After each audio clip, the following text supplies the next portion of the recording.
কসবায় ল কলেজে ধর্ষণের বিরুদ্ধে প্রতিবাদের ঢেউ আছড়ে পড়েছে কলকাতা থেকে জেলায়। বিজেপির প্রতিবাদ মিছিল ঘিরে ধুন্ধুমার পরিস্থিতি তৈরি হয় গড়িয়াহাটে।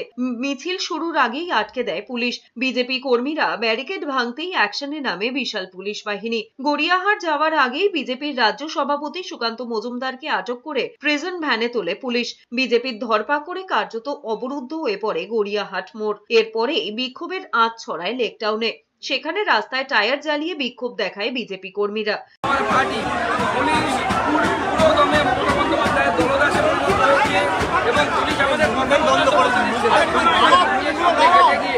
আমি আমার বক্তব্য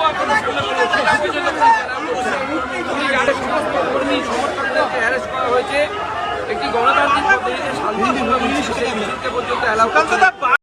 এর আগে কসবা কলেজে বিক্ষোভ দেখায় ছাত্র পরিষদ। অন্যদিকে হুগলির চুঁচুড়ায় অর্ধনগ্ন হয়ে মিছিল করে বিজেপি কর্মীরা। পুলিশ বাধা দিতেই ধুন্ধুমার পরিস্থিতি তৈরি হয়।